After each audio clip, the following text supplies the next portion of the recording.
आउज़ बिल्लाहि मिनश्शैतानिर्रजीम बिस्मिल्लाहिर्रहमानिर्रहीम।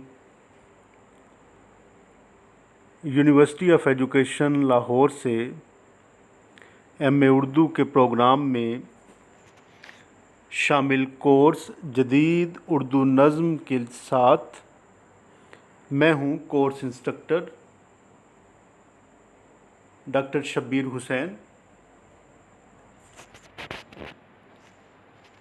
एम.ए. उर्दू में सेमेस्टर चहारम में ये कोर्स पढ़ाया जाता है, जिसका कोर्स कोड उर्दू 4120 है।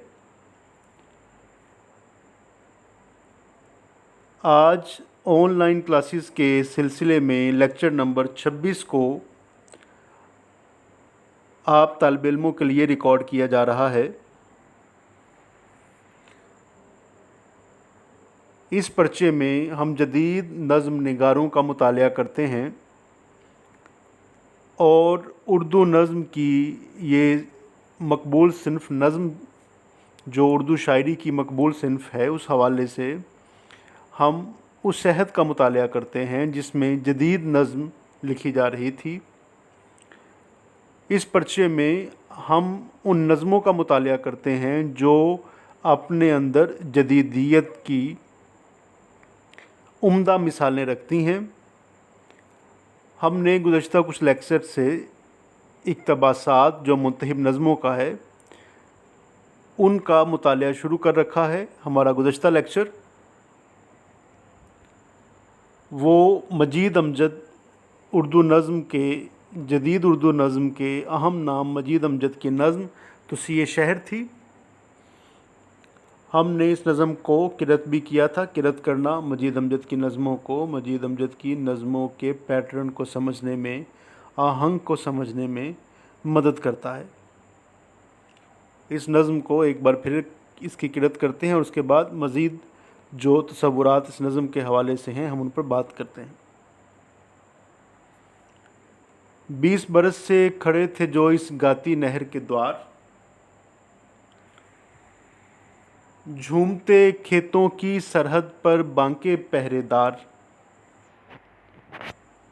घने सुहाने छाँव छिड़कते बूढ़ लदे छतनार, 20,000 में बिक गए सारे हरे भरे अशजार, जिनकी सांस का हर झोंका था एक अजीब तलिस्म, कातल तेशे चीर गए उन सावंतों के जिस्म, गिरी धराम से घायल पैरों की नीली दीवार, कितने कटते हैकल झड़ते पिंजर छटते बरको बार, सहमी धूप के जर्द कफन में लाशों के अंबार, आज खड़ा मैं सोचता हूँ इस गाती नहर के द्वार, इस मक्तल में सिर्फ एक मेरी सोच लहकती डाल, मुझ पर भी कारी ज़रब कै आदम की आल। ये थी वो नज़्म। हमने देखा था लुगत को, फ़रहंग को, उन अल्फाज को जिसमें इस्तेमाल हुए दवार, बांका, तलिस्म, सावंत। आज हम बात करेंगे शाहिद शहदाई साहब ने अमजद की नज़्म निगारी में इर्तका के हवाले से बात करते हुए बिलखसूस इस नज़्म को सामने रखा था। उन्होंने, जैसे हमने गुज़श्ता लेक्चर में भी देखा था, अकील अहमद सदीकी साहब ने भी बात की थी कि जो उनकी इब्तदाई नज़में जहाँ से ट्रांजिटरी हमें पीरियड नज़र आता है, बदलाव शुरू होता है, तो वहाँ कहीं ये नज़्म जो है ये भी ठहरती है, ये वहाँ मौजूद है अपने पैटर्न के एतबार से, अपने मौजू के एतबार से। शाहिद शहदाई लिखते हैं कि उनकी शायरी में इर्तका की मिसालें जा बजा बिखरी पड़ी हैं, तो सीए शहर और दरवाज़े के फूल, दो नज़मों की किरत कीजिए और मुलाहिज़ा फरमाइए कि अव्वलु ज़िक्र पाबंद नज़म में दरख्तों के कटने से वो कितने दुखी हुए हैं। और सानियो ज़िक्र आज़ाद नज़म की कहानी के मुताबिक जब इसके किरदार सुबह सुबह अपने काम पर जाते हैं तो सब्ज़ सड़क के मोड़ पर ताज़ा दम फूलों के रंग बरंग तख्ते उनसे हम कलाम हुआ करते हैं, और शाम को उनकी वापसी पर वही फूल नींद ओढ़े उनसे कहते हैं कि वो भी जल्द जल्द अपने अपने ईंटों से चुने हुए सपनों में पहुंच जाएं और अगली सुबह फिर मुलाकात होगी। लेकिन शायर को कलक है कि अब वो तख्ते उजड़ चुके हैं, कोठी के दरवाजे पर चिकनी बजरी और थरकते चमकीले पहिए हैं।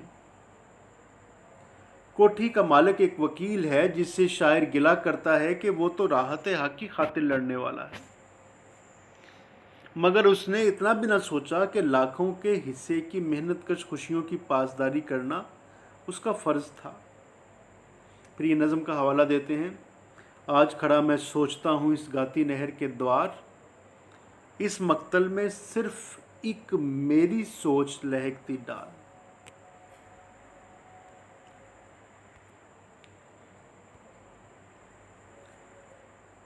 बेजान अशिया की मंजरकशी करते हुए और उनसे मुआसत का एक मुआसत का रिश्ता कायम करते हुए मजीद अमजद दीगर जदीद नज़्म निगारों से मुख्तलिफ हो जाते हैं। आपकी शायरी की ये ख़ासियत कि ख़ुद को मज़ाहिर फ़ितरत के मुसावी रख लेना, ये बहुत ख़ास है, और इसी से आपका नज़रियाती शऊर है, कायनात के बारे में जो आपका नज़रिया ख़ास है, वो इससे नुमायाँ होता है।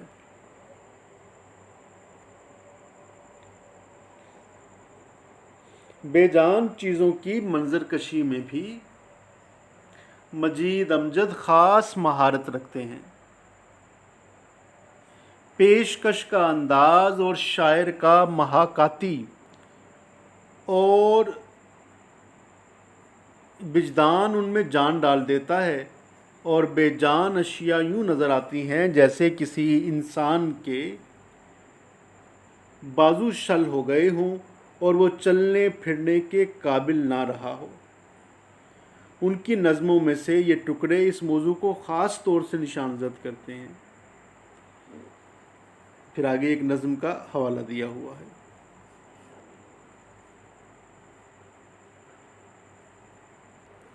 मजीद अमजद की शायरी में तस्वीर बनना, इमेज का आ जाना सामने की बात है। उनकी नज़मों में ये आम मामूल का तजुर्बा है। मैंने कहा था कि ब्रश के स्ट्रोक की तरह मिसरे आते हैं और तस्वीर बनाते चले जाते हैं। तो यूँ ये काम इस तोसीए शहर में भी मौजूद है। तोसीए शहर में हमें वो बिल्कुल दरख्त पहरेदारों की तरह उनकी लाशें धूप में बिखरी हुई और किनारे किनारे नहर के नज़र आती हैं। पूरा एक मंज़र बनता है दलेर बांके मुहाफ़िज़ों का, और उन पर लगी हुई ज़रबों के निशान। फिर शायर का ख़ुद को उनके साथ मुसावी करार देना और अपनी ज़िम्मेदारी का एहसास भी कि शायर ही लहकती डाल होते हैं। तमसाल साजी इस नज़म में भी जा बजा मौजूद है, जो मजीद अमजद की नज़मों का ख़ास हवाला है। तमसाल साजी का कमाल तो उनकी हर नज़म का ख़ासा है। शायर के मुहाकाती असलूब की इंतहा ये है कि हर नज़म के किरदार चलती फिरती तस्वीरों की तरह अपने दुख का इजहार करते दिखाई देते हैं।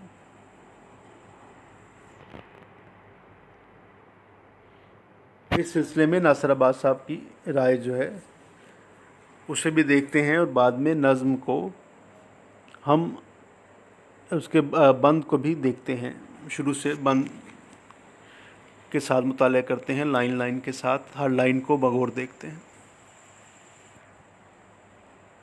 मजीद अमजद ने अंग्रेज़ी शायरी से पहली बात ये सीखी कि नज़्म ख़यालात को गनाई रंग देने का नाम है। यानी दोनों चीज़ें मौजूद होनी चाहिए। कोई भी पोइम थॉट प्रोवोकिंग हो और लिरिकल भी हो।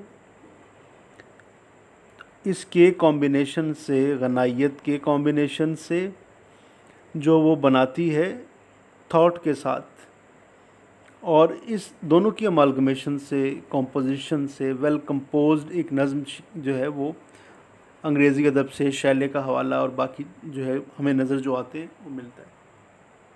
यानी नज़्म में जितनी अहमियत ख़यालात को हासिल है उतनी ही तवज्जो उन्हें गनाइयत बाकनार करने के अमल को दी जानी चाहिए।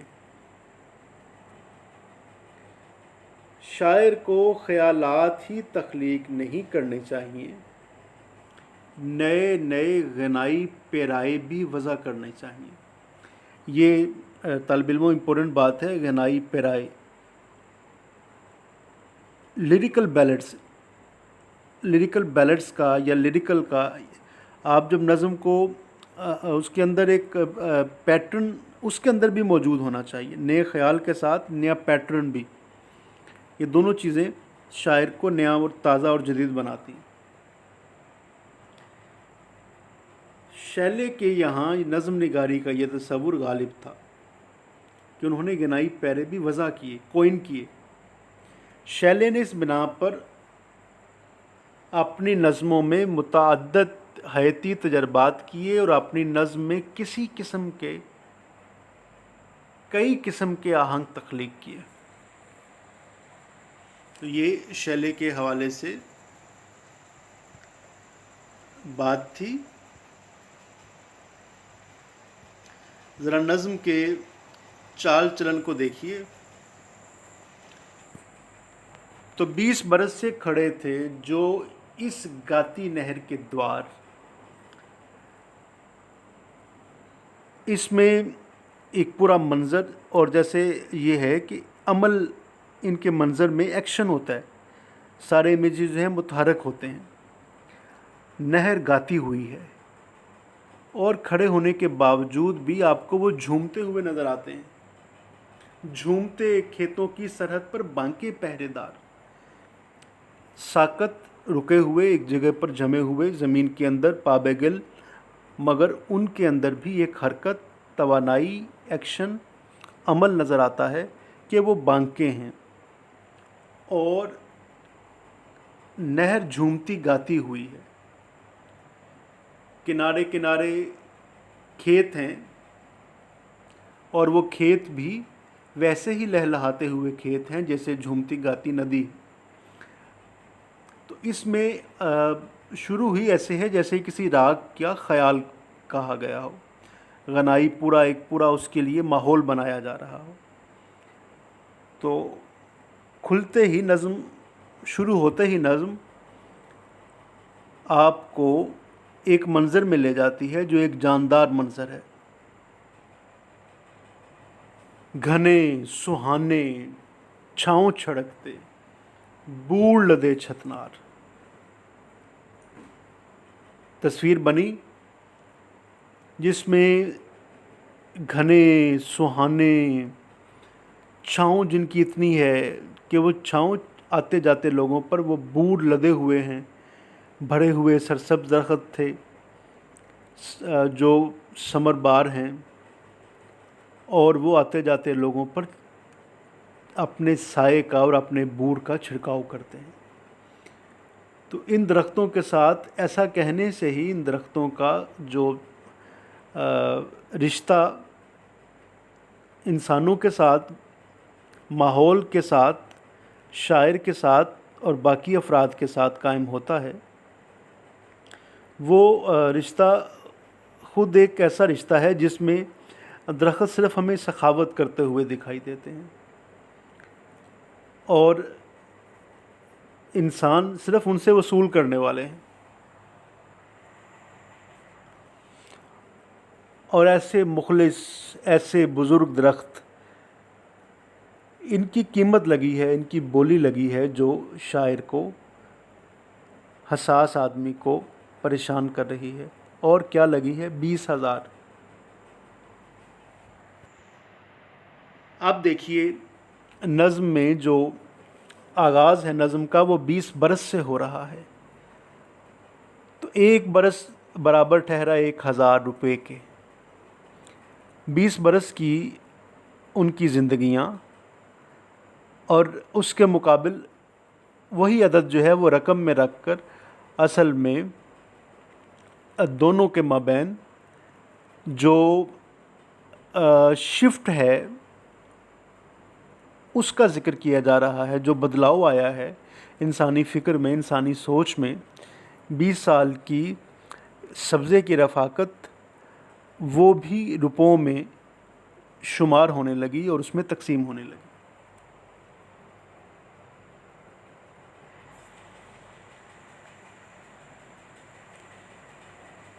जिनकी सांस का हर झोंका था एक अजीब तलिस्म। नज़्म अपना पैंतरा बदल रही है और राह ख़याल से अब ये अगली जो है वो चाल की तरफ जाती है, ज़ोर पकड़ती है। हर झोंका ऐसा जादू लाता था, और जिनके हर झोंके में जादू था, तिलिस्म था। वो तिलिस्म कितने में बिका? वो जादू 20,000 में बिका। 20 साल में काम करने वाला।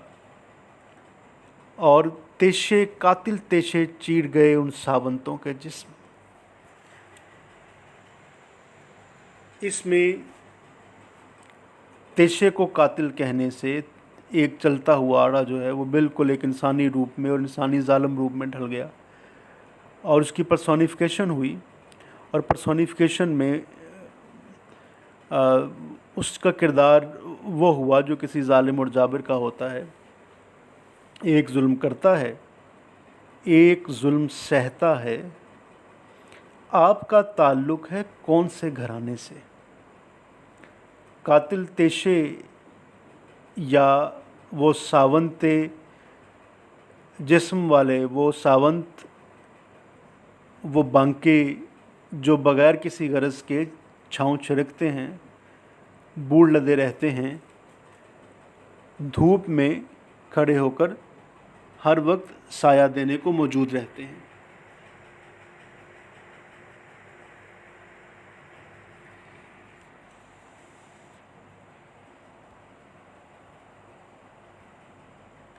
आगे देखिए,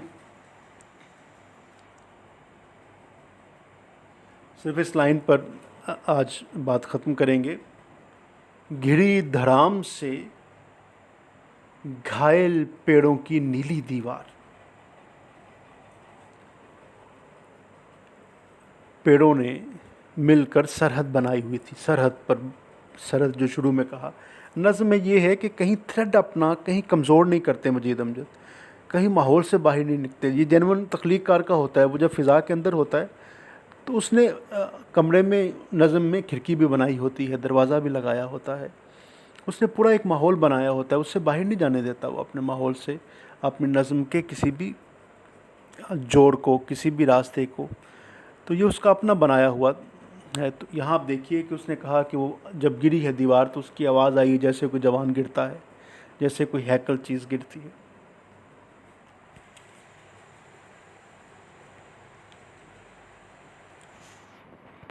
अज़ीज़ तालिब इल्मों, नज़्म को समझने का, नज़्म की तफ़हीम का और क़िरात का ये सिलसिला अगले लेक्चर में भी जारी रखेंगे। आज तक के लिए यही कि ये शाहिद शहदाई ने जैसे कहा कि इब्तदाई नज़्मों में है और ये इनका ज़ाती तजुर्बा इसमें नुमायाँ होता है। नासिर साहब ने कहा कि ये अंग्रेज़ी नज़्मों से इन्होंने ये भी सीखा कि ख़याल जो भी हो, गनायत भी साथ होनी चाहिए। इस बात को हम आगे भी बढ़ाएंगे। और इस पर मज़ीद बात करेंगे। डॉक्टर आबिद सरफराज का भी एक मज़मून है, उसका हवाला भी देंगे, और मैं ख़ुद भी इसकी तफ़हीम नज़म के यहीं से जहाँ से आज हमने इसे छोड़ा है यहीं से दोबारा जोड़ेंगे। अपना ख्याल रखिएगा। अल्लाह आपका हामी नासिर हो। अल्लाह निगहबान।